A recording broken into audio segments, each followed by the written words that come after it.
Vamos então para a nossa segunda aula de antropologia bíblica e hoje estarei falando com vocês sobre a feminilidade humana ou a criação da mulher.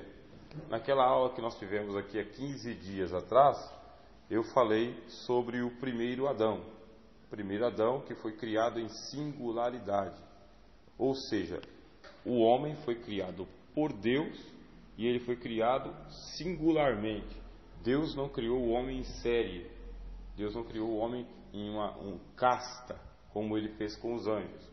Os anjos ele criou em série. Pelo menos é o que nós cremos pela angelologia bíblica.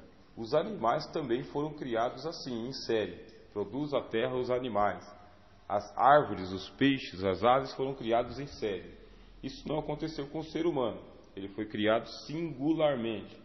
Deus parou todo o instante da criação e criou o homem, a sua imagem e semelhança, modelando-o com as suas próprias mãos e soprando em sua narina para que ele se transformasse em alma vivente. Ao mesmo tempo que o homem foi criado singularmente, ele foi criado solitário.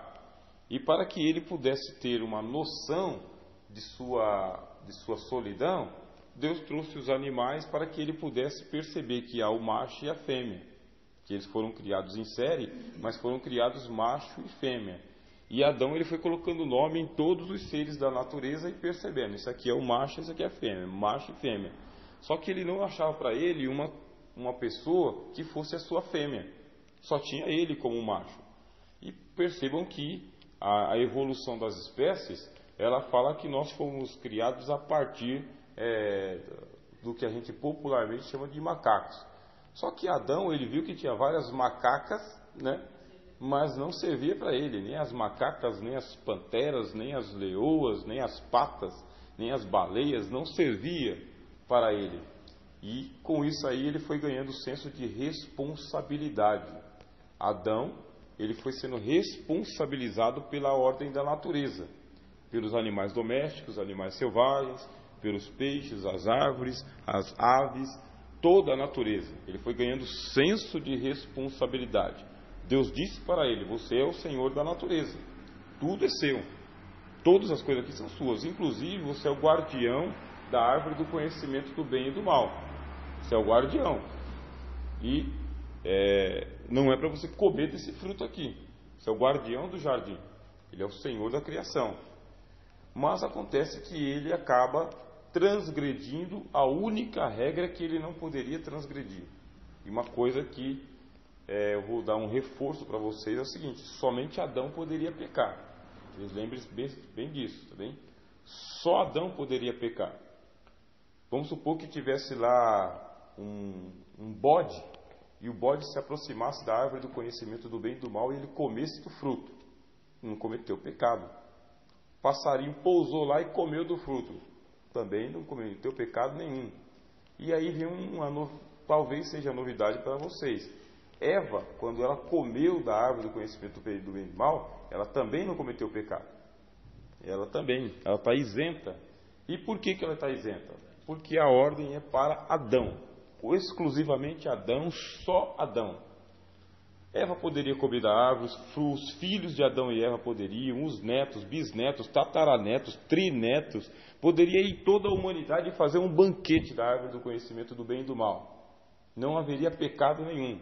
O único proibido de comer era Adão, só ele.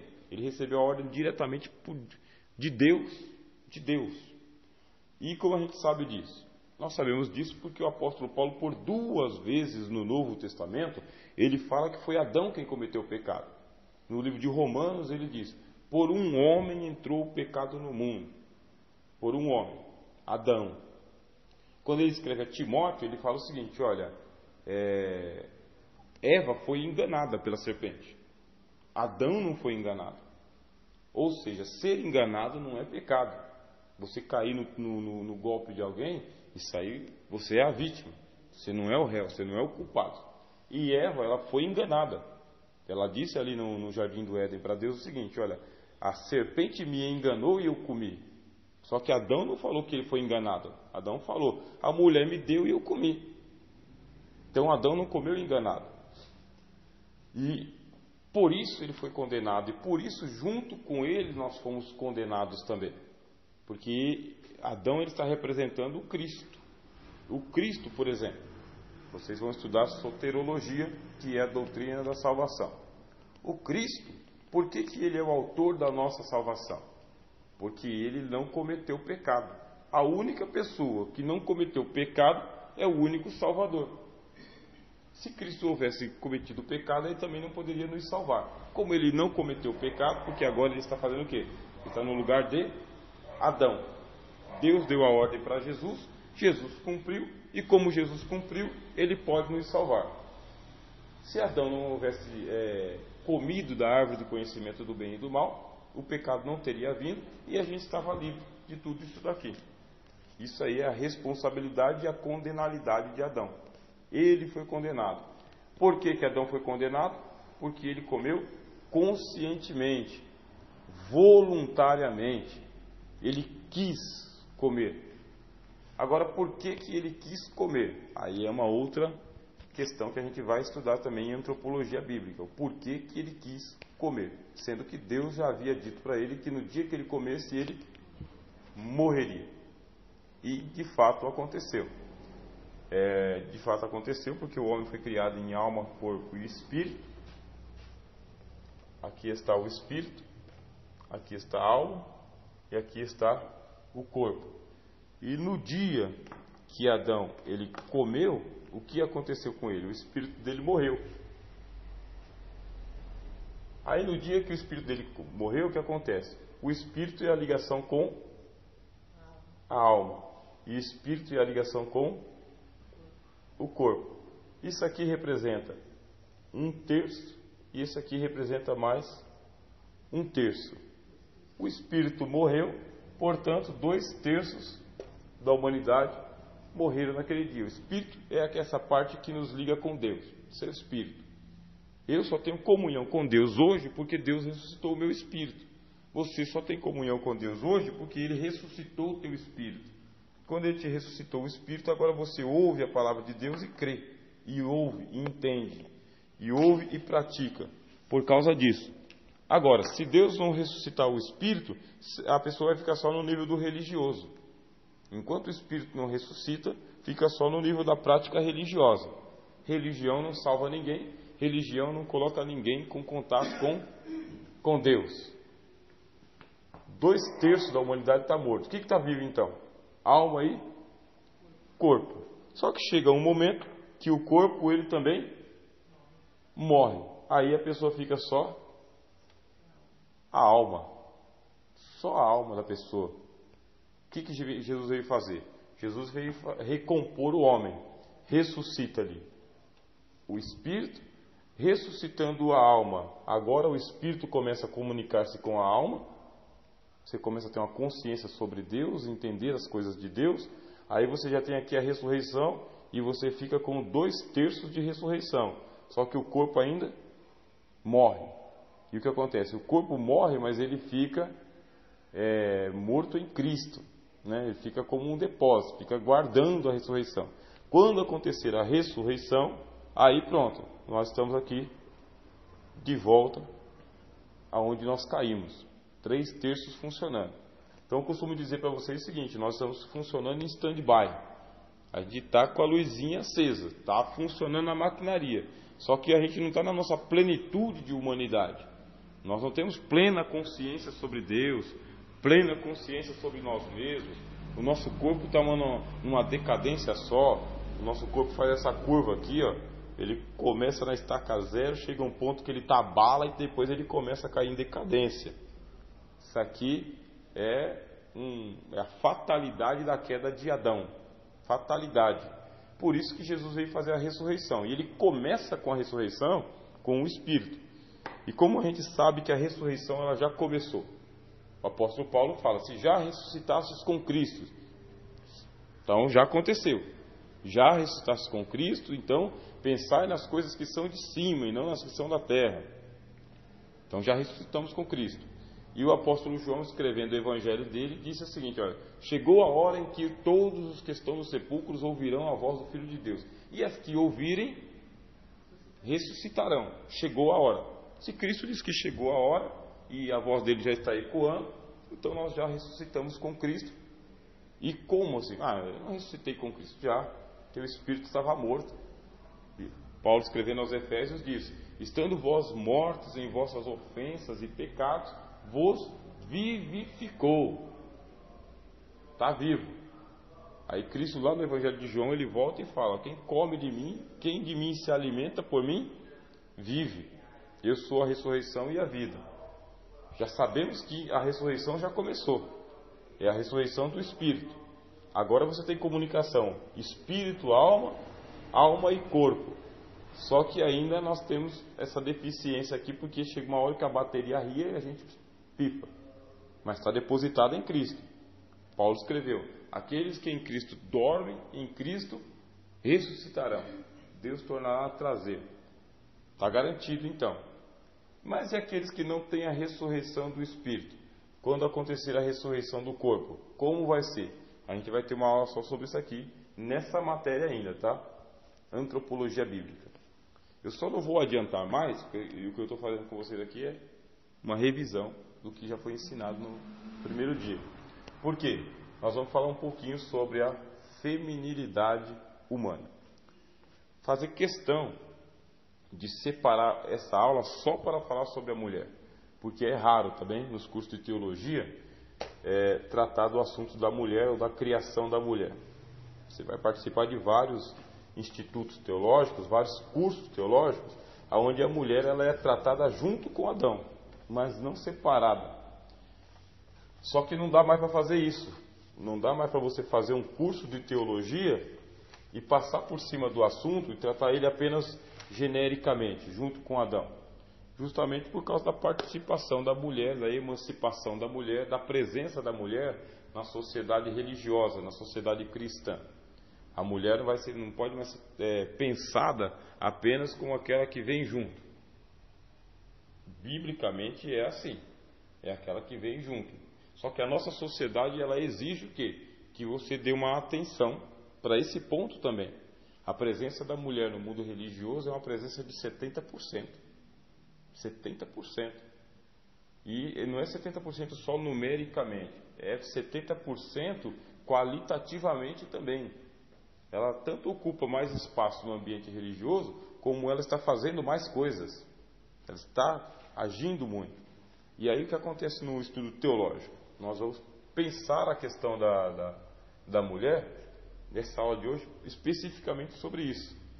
Quando Deus criou Eva, começa com a própria criação. Eu vou usar algumas palavras aqui para vocês entenderem. A Bíblia foi escrita em hebraico, a Bíblia no Antigo Testamento, escrita em hebraico. Novo Testamento, escrita em grego. Como a Bíblia está em português, nós tivemos que dar uma passada pelo latim até chegar no português. Aí está lá. Quando você lê em português, você não percebe. Você não percebe por causa que a nossa tradução diz o seguinte, olha, será chamada mulher, porquanto do homem ela foi tirada. Essa tradução que você tem aí, ela é uma tradução atualizada. Quando você pega a Bíblia mais antiga, João Ferreira de Almeida, aí fala o seguinte, ó, será chamada varoa, né? Varoa, porquanto do varão ela foi tomada. Quando você vai lá para o hebraico, que foi a língua original em que a Bíblia foi escrita, em hebraico, ela será chamada Isha, porquanto de Ish ela foi tirada. Ish.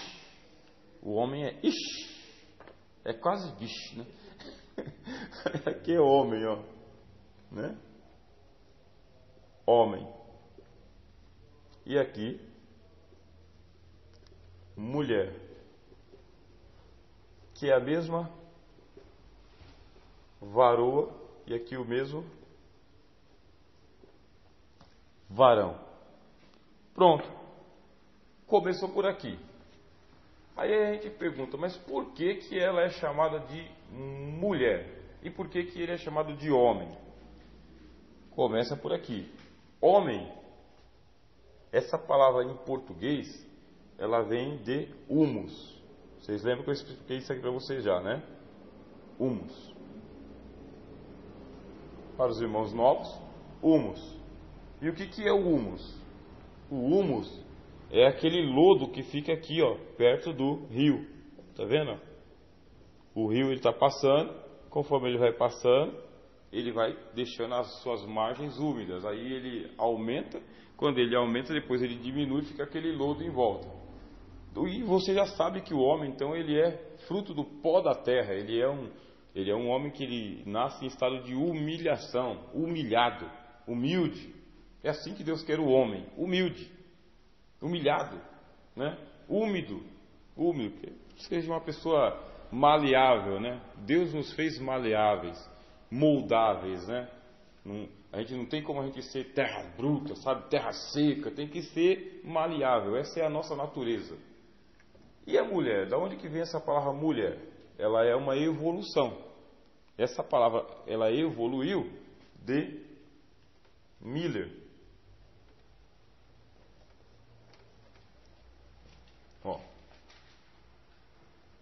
I.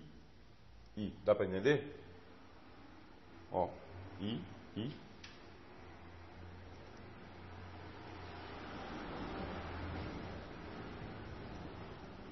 A nossa letra U, tá bem? Ela nada mais é do que dois Is. Quando fizeram lá a nossa letra U, ela não existia, pegaram um I junto com outro I e o juntaram. Se transformou na letra U. Por isso, quando você vai ler essa palavra lá em outros idiomas, está escrito assim, Miller. Aí você fala, Miller com dois I? É. Aí, de vez em quando, você fala, Miller, mas eu estou lendo assim, ó, Muller. Como que ele está lendo Miller se eu estou lendo Muller? Porque são dois Is. E aqui você está vendo já a palavra mulher. Está vendo aqui, ó? Consegue enxergar aqui? É só eu fazer o quê? E fazer o quê? Percebeu que tem uma evolução. É a mesma palavra, é a mesma. Aí você fala, mas o que é que significa? Depois, essa palavra aqui, ela ficou assim, ó. É a mesma palavra. Bem? A origem da palavra é a mesma. Agora, o conceito, qual que é o conceito? O que é a mulher? A mulher é o homem melhorado. Esse é o conceito. Tem dois sentidos. A mulher é o melhor do homem. A mulher é o melhor de Adão. É o melhor que Deus podia fazer para Adão, Deus fez. Deus fez a melhor coisa de todas. Deus fez a mulher para o homem. E a mulher, ela saiu do homem, né? Ixá saiu de Ish. A mulher saiu do homem. A mulher, ela é o melhor do humus. É o melhor da humildade. Ela foi criada com esse propósito, para ser a melhor coisa que existe para o homem, junto com o homem e do homem.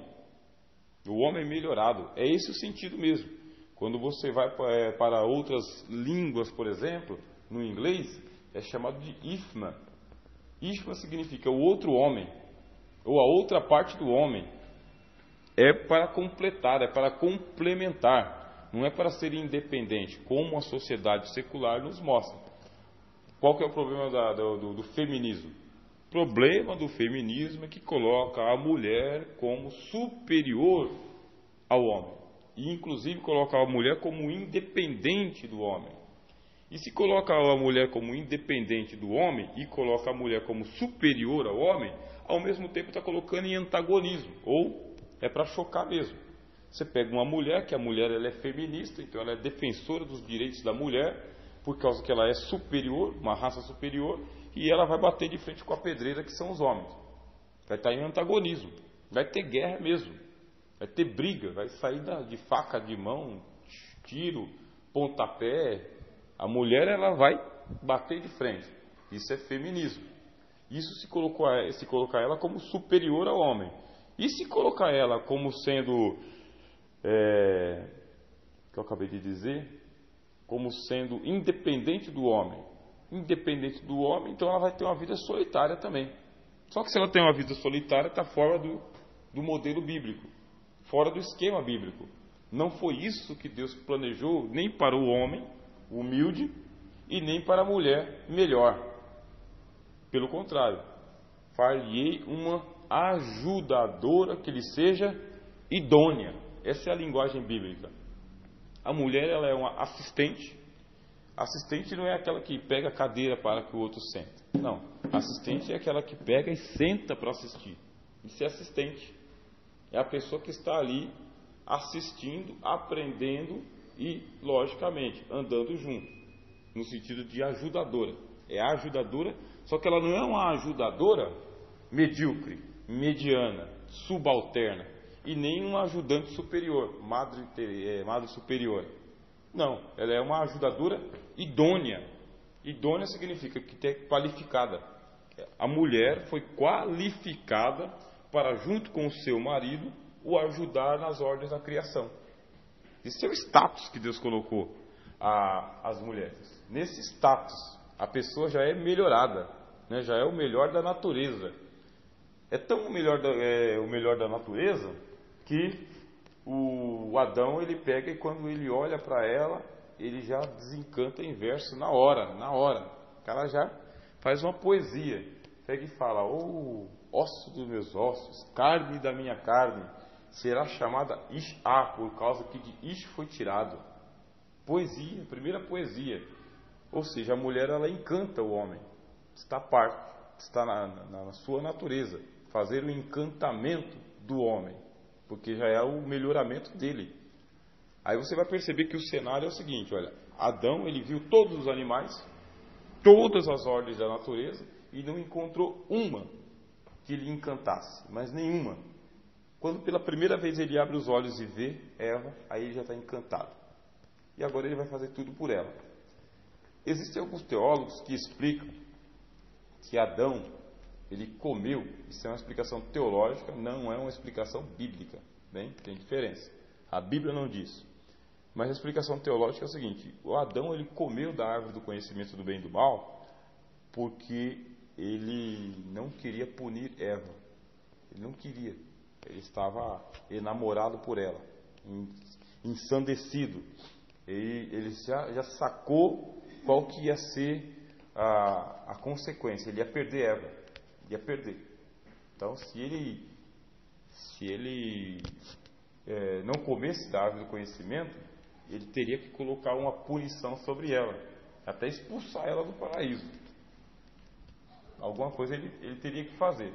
E para não fazer isso, aí ele preferiu ser um cúmplice e assumir a responsabilidade. Ele assumiu e comeu, e aí ele pegou a mesma penalidade junto com Eva e foi banido. É uma explicação teológica. Mas dentro desse raciocínio, ele tinha autoridade para tirar de lá? Tinha. Para tirar do paraíso? Tinha. Ele era o Senhor da criação. Ele poderia. Ou ele poderia perdoá-la. Ou ele poderia ter ido contra a serpente. Então, agora isso aí, esse raciocínio, tudo bem, poderia tirar de lá. Então, não vai tirar dentro do raciocínio que você já colocou aí. Agora, por exemplo, olha, a Eva chega: Adão, foi ensinado assim, não foi? Que seja o dia que a gente comer, a gente vai morrer. Aí, eu comi, não morri, tá vendo? Olha o fruto aqui, eu comi, quero nenhum. Como você vê, não morreu. Estou vivo aqui, não morri, tá vendo? Não foi? Dia que eu comer, eu vou morrer. Peguei o fruto, não aconteceu nada. Comi, não morri. Quer também? E talvez por conta disso, você não morreu, então eu vou comer, não vou morrer. Não seria, dentro do raciocínio é assim, fora esse cabide. Poderia ter esse raciocínio. É que a gente não entende que ele tivesse esse tipo de raciocínio por causa do grau de sabedoria que ele tinha. Todas as partes Deus descia no jardim e conversava ali. Deus passava instruções para ele. Adão era um homem muito instruído e preparado por Deus. Ele tinha muita consciência daquilo que Deus mandava que ele fizesse. Então ele sabia realmente que havia uma punição ali. Pela instrução, ele não era um leigo. Aí vocês percebem que nós estamos em uma chamada especulação teológica, porque a Bíblia se calou. E ele poderia ter simplesmente dito também o seguinte: não tem problema não, pode comer. Se você pode comer, quem não pode comer sou eu. Pode ir lá, fica tranquilo. Vai lá, faz uma sopa, faz uma salada de fruta. Fica à vontade. Poderia ter feito isso também, mas ele comeu.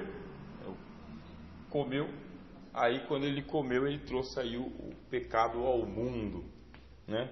E com o pecado a morte. Por isso que todos nós pecamos. Essa palavra aí, essa palavra varão, hoje a gente sabe o que significa homem, mas na tradução lá mesmo, o que ela quer dizer? É só isso mesmo? Só isso mesmo. Varão é o macho, né? É o macho. E é aplicado para o porco, né? Porco é o varão. E a porca é a varoa. É por isso que eu estou perguntando. Isso, por isso mesmo que a gente. Por isso que eles trocaram a tradução, né? Poderia ter sido traduzido assim: será chamado fêmea, porquanto do macho foi tirado. Mas aí colocaram varão e varoa, que é uma linguagem antiga, né? É fêmea, não foi, foi tirado do quê? Do fêmur, do osso. É legal seu pensamento. Ele foi legal, evoluiu. Uma das características da mulher, né? Isso aqui é próprio da mulher. Existe no homem também, tá? Mas só que existe numa proporção menor. E na mulher numa proporção maior, mais abrangente, que é a sensualidade. E a sensualidade, ela tem os dois lados da sensualidade, que é sentidos, tá vendo? Ó, sentidos. Isso é sensualidade. É quando uma pessoa, ou quando a mulher, ela tem os seus sentidos aguçados. Quais são os 5 sentidos que nós temos? Visão, audição, olfato, tato e paladar. São os 5 sentidos. Nós temos também como as mulheres. Acontece que esses sentidos aqui, nas mulheres, ele ganha um upgrade. É uma coisa que, pelo menos as pesquisas demonstram e a experiência demonstra também. Você e a mulher estão olhando para a mesma coisa, mas ela está vendo alguma coisa a mais. Aquilo que você está vendo. E aí tem o outro lado que eu falei. Se ela está vendo alguma coisa a mais, da onde que vem isso? Vem da malícia. A malícia da mulher. As mulheres, elas são maliciosas tanto quanto os homens. Existe a malícia do homem e a malícia da mulher. Só que essa malícia da mulher, ela tem um upgrade. Ela tem um quê a mais. Ela desperta antes. Popularmente, no senso comum, a gente vai dizer o seguinte: ela é mais maliciosa. Mais. Popularmente, no senso comum. É lógico, se você vai para o mundo acadêmico, você vai fazer as pesquisas, o pessoal vai tentar desmentir isso daí, disfarçar isso daí. Só que quando você vem para o sentido prático, sim, existe algo a mais no sentido das mulheres. Um dos argumentos que tem é justamente quando as mulheres elas engravidam. Quando as mulheres engravidam, esses 5 sentidos aí, eles ficam à flor da pele, todos eles. Então ela ouve sons que a gente não ouve. Ela ouve um barulho que o cara está lá batendo assim no martelo. Para nós está só batendo no martelo. Mas para o ouvido da mulher, quando ela está grávida, está irritando. Porque é uma coisa que parece que está batendo dentro da cabeça dela. Dentro da cabeça. E para você é só uma batidinha de longe. Né? Aí vem a voz do marido. Ou vem a voz do filho. Entendeu? E aquela voz do marido e a voz do filho, em algumas mulheres, é uma coisa assim que é altamente irritante. O timbre de voz, sabe? O jeito que fala até o que fala. Ao mesmo tempo, o que ela está vendo, a mesma coisa também acontece com o seu sentido da visão. Luz demais, entendeu? Parece que está tudo iluminado, muito iluminado. Aí ela fala, apaga essa luz, mas só que é a luz de todo dia. É a luz da casa de todo dia. Ah, está tudo iluminado porque esse monte de luz acesa, né, está ardendo nos meus olhos. Já aumentou o sentido da visão também. Tem cheiro que ela sente assim de longe. Você fala, não, é o lixo, não é o lixo, mas é o lixo. Chega, a pia lá, tem 2, 3 pratos lá que não foram lavados e pronto. Aquele 2, 3 pratos lavados, parece que tem uma pia cheia de louça de comida de muitos dias. Sentido, o olfato e o paladar é a mesma coisa. Salgado demais, azedo demais. Quem diz isso para nós, logicamente, que são os estudiosos da saúde da mulher e a própria experiência das mulheres. Sem contar, esse é o primeiro lado. O lado que eu estou falando para vocês é o lado dos sentidos físicos, bem físicos. A audição, visão, tato, paladar. Quando elas estão grávidas, assim, a sensibilidade da pele também aumenta, né? ou os nervos ficam à flor da pele, como se diz, aí é nome toque, nome reles, ou então tocou, explodiu, alguma coisa assim. Aí depois vem o pós-parto, aí depois ela vai se restabilizando de novo, né? Os seus hormônios vão se equilibrando mais uma vez. Mulher então é diferente do homem na sua constituição natural, dos sentidos. E vem a sensualidade do outro sentido, que é da conotação da sexualidade, naturalmente sensual. A natureza da mulher é de sensualizar, de ressaltar a sensualidade, de fazer a provocação. Do macho é a sensualidade para provocar o sentido do macho. Aí o sentido do macho, logicamente, é o quê? Pegar a fêmea, é olhar para a fêmea. E é o que a gente chama de atração natural, né? Então tem uma atração natural do macho para com a fêmea e da fêmea para com o macho.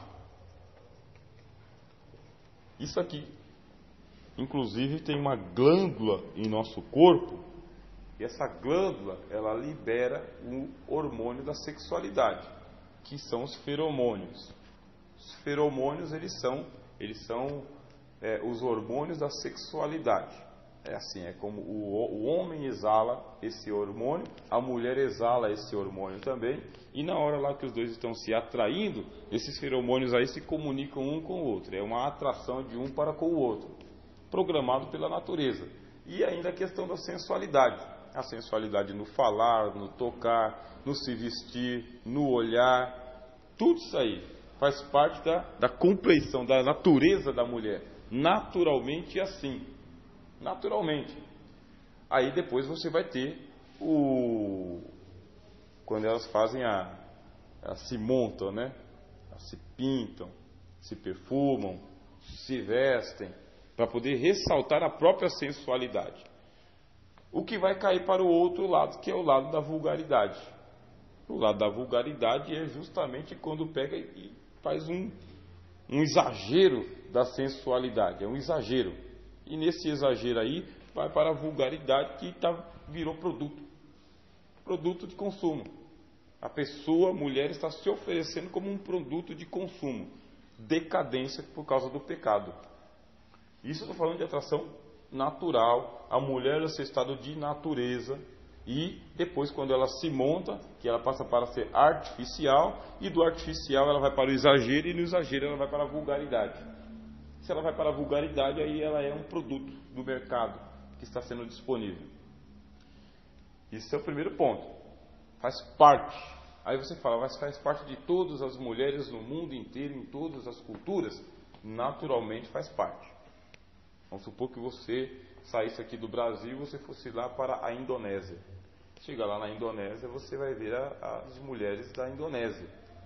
E tem a mudança cultural? Sim, tem a mudança cultural, tem a mudança de roupa, de hábitos, de tudo aquele negócio. Mas, em estado de natureza, você se sentiria atraído por uma mulher da Indonésia. Com os traços que ela tem, com a cor que ela tem, com o jeito que ela tem, naturalmente. Aí você viaja e você vai lá para a Ásia. Chega lá na Ásia, a mesma coisa. Você vem para a Europa, a mesma coisa. Tem mudança de comportamento, de cultura e de valores, mas em natureza, em estado de natureza, um atrai ao outro. Um atrai ao outro. Aí depois você vai ter a modificação por causa dos artifícios, né? Cultura muda as pessoas? Sim. Mulheres altamente assim masculinizadas, né, no seu comportamento, no seu temperamento, no seu jeito de ser, cultura modifica.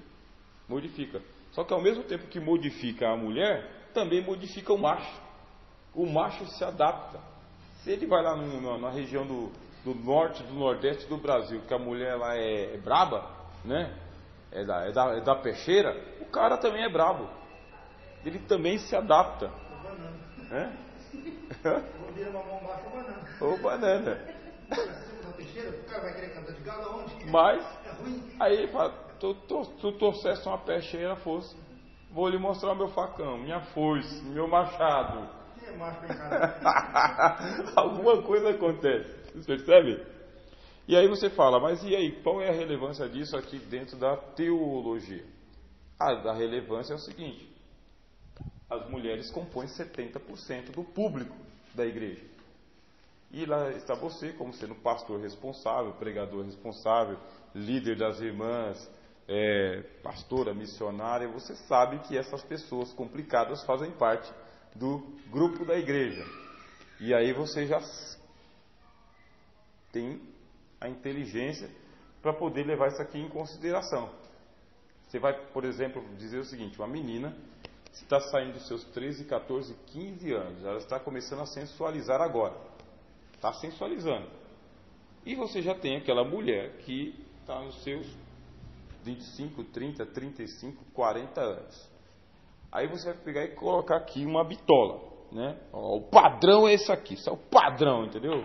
Tá aqui o padrão. Aí você fala: mas qual que é o padrão, irmão? O padrão é o padrão dos 40 anos. Ih, meu amigo, vai ter um problema sério. Se você colocou o padrão dos 40 anos, o que você vai fazer com essa menina aqui que está com 16? Porque o padrão é 40 e a menina está com 16. Ela está começando a sensualizar agora. Os hormônios retiram a menina mais cedo do que do menino. O que os hormônios fazem? Os hormônios pegam a menina que tem 11 anos de idade, 12 anos de idade, e ela já menstrua. Aí quando ela já menstrua, já vai modificando o corpo dela. Já vai modificando o corpo dela, já vai modificando a psicologia dela. Tudo, os sentidos dela já está começando a ficar aguçado. E ela vai sensualizar, vai, porque está na sua natureza. E quando ela começa a sensualizar, ela vai atrair a atenção de quem? Do cabra que tem 40, 30. Porque esse menino que tem 14 anos aqui, ele não consegue enxergar o que essa menina de 13 está tendo. Ele está com 14. Ele tem a malícia dele, mas é a malícia do adolescente. Ele está interessado naquilo que o cara de 40, de 30 não está interessado. Tem outra coisa. E você está tomando conta de uma comunidade. E você tem um padrão que é uma etiqueta, um padrão de comportamento, alguma coisa ética para todo mundo, vestimenta. Aí o que você vai fazer? Você vai pegar essa menina de 16 aqui e vai colocar para cantar junto com as irmãs? As irmãs casadas? Não. Você vai ter a inteligência para poder administrar essa fase da vida das meninas de 16, 17, 18 anos, 20, 21, solteiras, casadas. Você vai ter que ter a inteligência pastoral para trazer palestras direcionadas para essa classe, para essas meninas, para essas mulheres. E aí você vai ter as mulheres que já são separadas, que já divorciaram, já casaram de novo, já são viúvas. E tudo isso mexe com a psicologia, com o comportamento, com a vestimenta, com as preferências, tudo isso. Essa é a parte prática da gente estudar antropologia bíblica, especificamente voltado para as mulheres. Aí você pega uma mulher lá, que ela está com 45 anos de idade e ela está se divorciando ou já se divorciou. Pronto.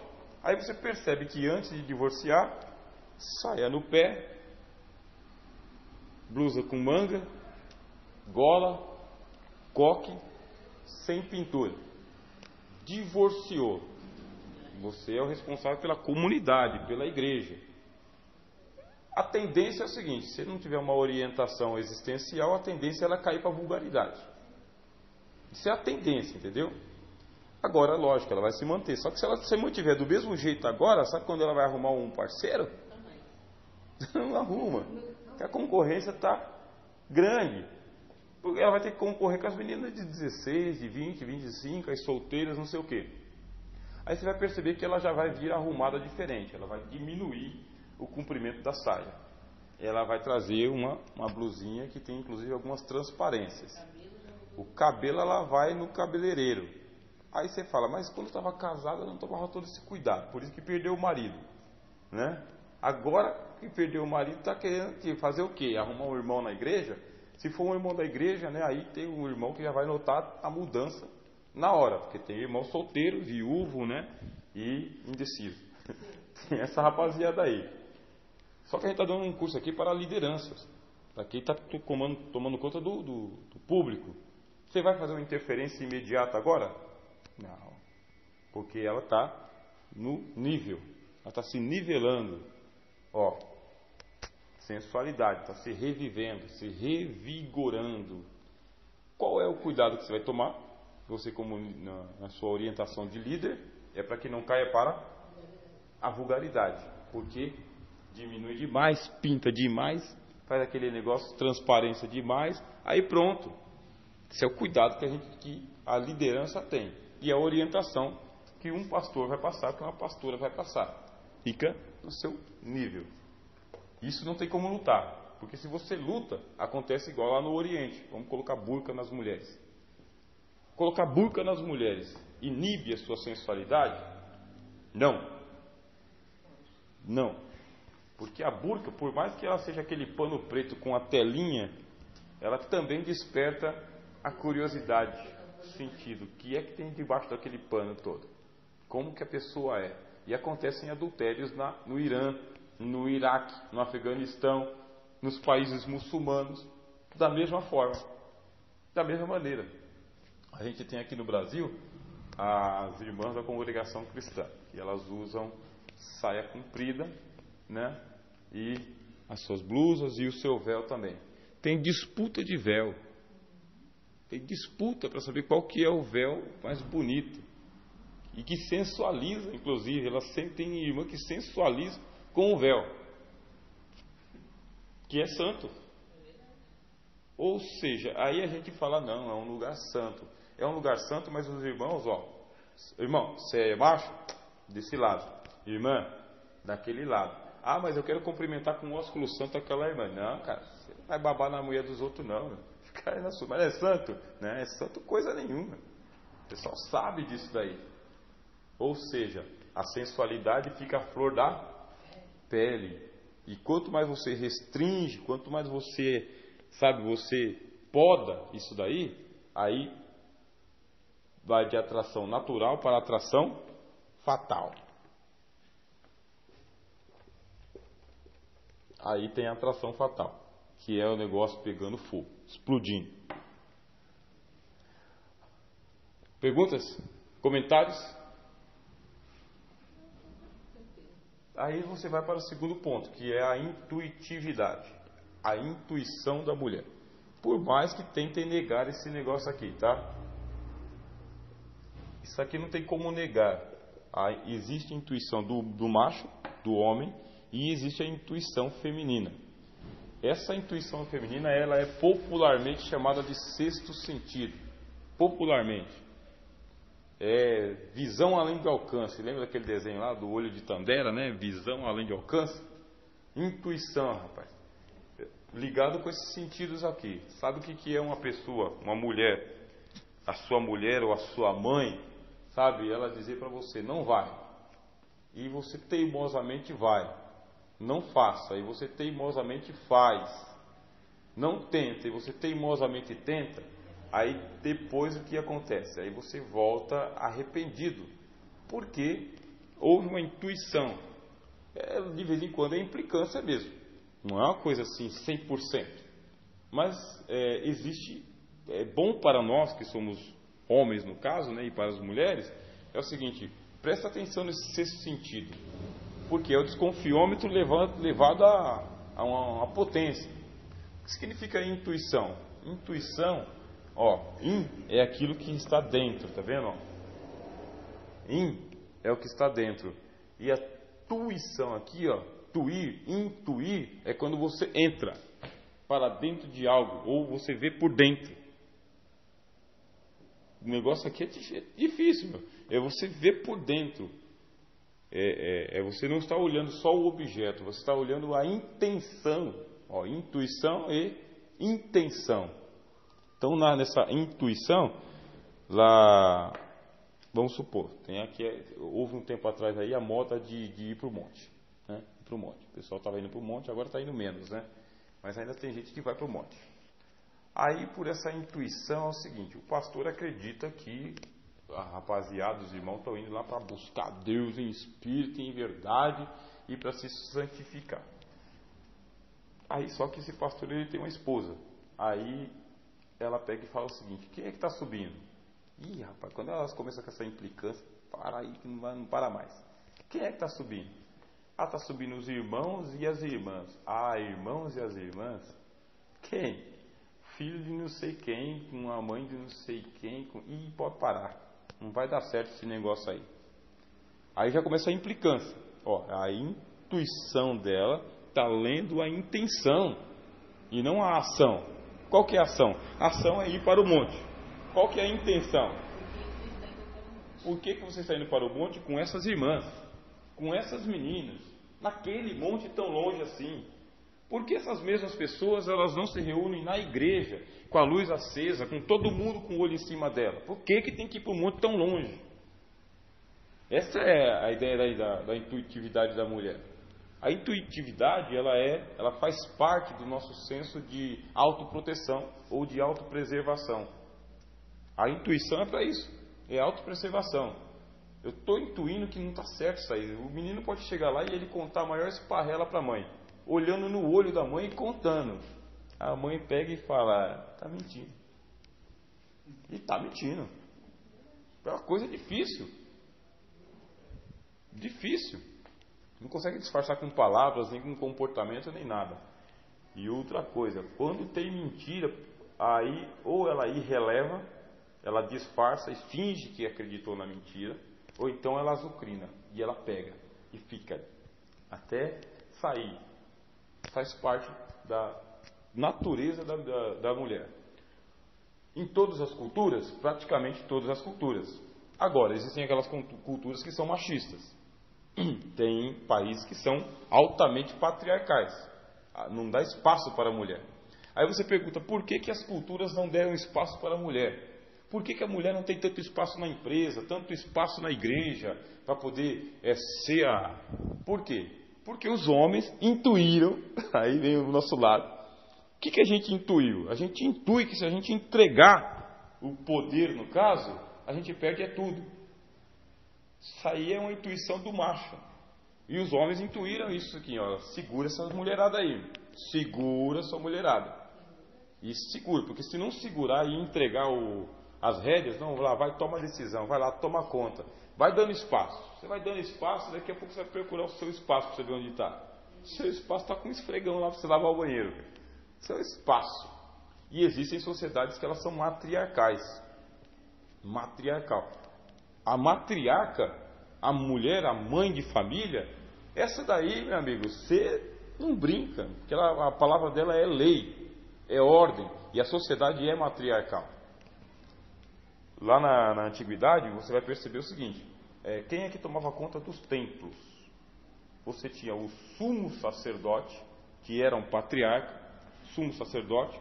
Esse sumo sacerdote, ele vivia sozinho no templo, no topo do templo, e abaixo dele existiam as sacerdotisas.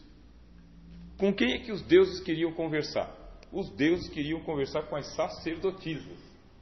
Essas sacerdotisas, elas faziam o atendimento ao público.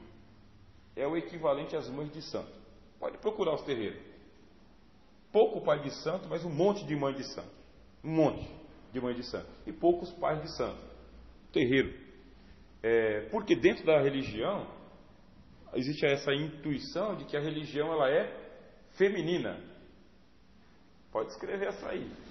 A religião, a conotação da religião é uma conotação feminina. Até a palavra religião é feminina. Você pode ver que o ambiente de culto ele é todo feminilizado. Não é um ambiente do macho. Entendeu? Ele é todo enfeitado, todo com flor, todo colorido, sabe, esquematizado. Só que o macho, no caso, ele tem o poder máximo. Não falei de sumo sacerdote? Sumo sacerdote está acima de todos. Essa parte para baixo deixa que as mulheres tomam conta, com as sacerdotisas, com as ninfas. As mulheres, existem cultos que eles eram chamados cultos da prostituição sagrada. Olha a intuição do macho para fazer a dominação.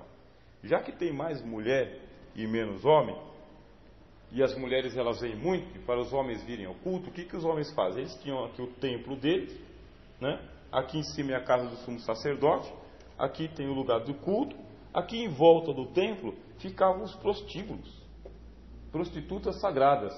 Só que não é prostituta vulgar, entendeu?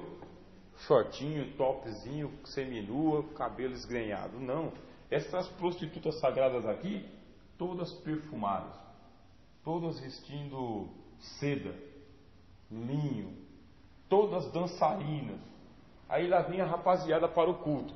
Mas eles não vinham para o culto por causa do sacerdote. Já pensou? Eu vou para o culto para ver aquele barbudo lá oferecendo um bode? Estava nem aí para essa parte. Ele vinha para a prostituição sagrada. Porque chegando aqui, ele pagava para essas mulheres sedutoras, sensualizadas, pagando para elas, elas pegavam e elas levavam o culto para os deuses, através do dinheiro. É o mesmo culto. Aí vinha a rapaziada para participar. Primeiro passava lá no prostíbulo, fazia a parte sagrada dele, depois ele vinha oferecer o sacrifício dele aqui, o bode, a ovelha, o galo, o pato, qualquer coisa, e voltava para a sociedade dele. Isso aí está dentro da cultura universal. Dentro do Islã, o que acontece com o Islã? O Islã, a intuição do macho, eles são patriarcalistas, né? Eles têm um harém, eles podem ter um harém, eles podem ser polígamos, inclusive. Pode montar lá um harém com quantas mulheres eles quiserem. Quantas mulheres eles quiserem. Só que a mulher não pode fazer o equivalente. Eles não dão esse espaço. Porque a sociedade que deu esse espaço, perdeu o espaço. Qualquer sociedade entrega o espaço do macho para a fêmea. Aí a intuição do macho já diz: perdi o território. Perdi. Percebeu a diferença entre um e outro? Existe intuição para os dois. Agora, a do macho é o da preservação do lugar. E o da mulher é da exploração da situação, da coisa toda, de entender a coisa mais longe. E o último, intrinseicidade, intrínseco. Isso aqui, ó, é especificamente feminino, tá? Especificamente feminino. Seria mais ou menos o seguinte, ó. Isso aqui, vamos supor que é um objeto. Isso é um objeto. E existe algo que é intrínseco.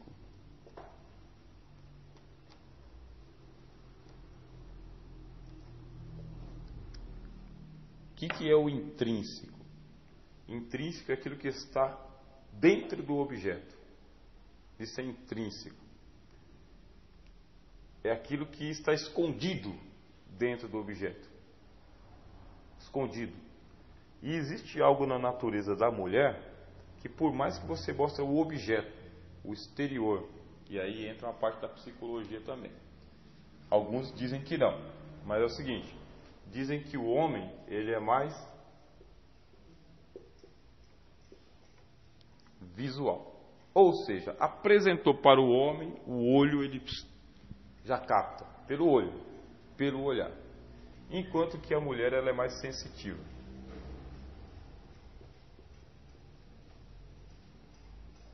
Ou sensual, né?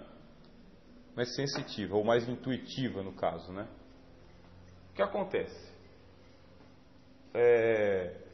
Não é que o homem não seja intrínseco também. Existe um pouco disso aqui no homem. Só que não é predominante, entendeu? Você apresenta a aparência para o homem e isso já o impressiona, ou já o satisfaz. A aparência já satisfaz. Tem a aparência, é isso que aparenta, parece que é bom, parece que é legal, parece que é verdadeiro, ele vai lá, aposta, não sei o quê. Já a mulher, além do visual, tem o visual também, só que o visual é menos. Tem também, mas é menos. Por quê? No segundo instante, quer dizer, primeiro é o visual, no segundo instante vem tudo junto aqui, ó, né? Vou ver o que tem por trás desse objeto aí. O que a pessoa está querendo dizer com isso? Aí você está numa discussão com a sua esposa lá ou com a sua filha, você é um macho, você está tentando mostrar um negócio que é óbvio, que está na cara. Porque você enxergou o óbvio. Aí naquilo que você está falando, ela está entendendo o que você não está falando. Ela está tentando entrar na tua psicologia, rapaz. A mulher que tenta entrar na mente do objeto. De tudo. Isso tem uma parte prática na homilética. Por que a parte prática na homilética? Vocês vão pregar a mensagem. Você vai pegar o texto de João, capítulo 3, e você vai pregar para um público de 70% de mulheres. Aí você pensa que essas mulheres estão entendendo o capítulo 3 de João igual os homens? Não estão. Elas estão entendendo o que você quer dizer com essa passagem. De vez em quando o pastor está dando um anúncio assim para todo mundo, que é no geral, ele não pensou em nada. Aí ela já tem aquele negócio seguinte, ó, isso aí foi direcionado para aquela pessoa. Para aquela pessoa, ele quis dizer aquilo, como se o pastor tivesse visto aquilo que ela viu. Isso aqui é intensidade, ó. É entrar para dentro do objeto, ou entrar para a intenção da palavra, é ver muito mais além daquilo que está sendo mostrado. Intuitividade é aquele negócio à distância, tá vendo? Isso eu estou intuindo uma coisa que vai acontecer à distância. Já a intensidade não, é justamente de perto. É de perto. O interessante aqui é o seguinte, eu tenho que me apropriar do objeto. Aí eu vou entrar numa outra característica que é do homem e da mulher, mas sempre vocês vão perceber o seguinte, tem uma proporção maior para a mulher do que para o homem, que é o sentimento de posse. O sentimento de posse ou possessividade é o seguinte, aqui está o objeto. Essa cadeira é a cadeira da igreja. Essa cadeira da igreja. Só que nessa cadeira da igreja tem a irmã Isabel. E a irmã Isabel é o seguinte, ela sentou na cadeira. Aí quando ela sentou na cadeira, a cadeira é dela. Todo culto a cadeira é dela. A cadeira é dela, o lugar é dela. Só que aí ela chega aqui, quando ela chega, está a Cristina na cadeira dela. E esse sentimento de posse, por mais que ela seja cortês, sentimento de posse diz para ela o seguinte, essa mulher não sabe que essa cadeira é minha, que todo culto que eu venho aqui eu sento nessa cadeira, mas ela fez isso para me provocar, para me irritar. Sentimento de posse. Porque a mulher é o seguinte, ela tem esse sentimento de posse do objeto, é dela. O filho é meu filho, não é nosso filho, é meu filho, é meu marido, é minha casa, entendeu? É meu. Nós temos isso também, mas não com esse sentimento de possessividade. Ah, sentei aqui na cadeira, o irmão João está aqui, eu sento do lado. Cadeira é cadeira, entendeu? O importante é estar na... tem por mal isso aqui. Você fica pensando, maquinando, sabe? O que eu vou fazer para que da próxima vez eu chegar mais cedo para poder sentar na minha cadeira. Eu sentou. Mas a mulher marca esse negócio aí, né? O macho ele marca o território, né? Só que a mulher ela marca o objeto. É dela. Tem esse negócio de compartilhar.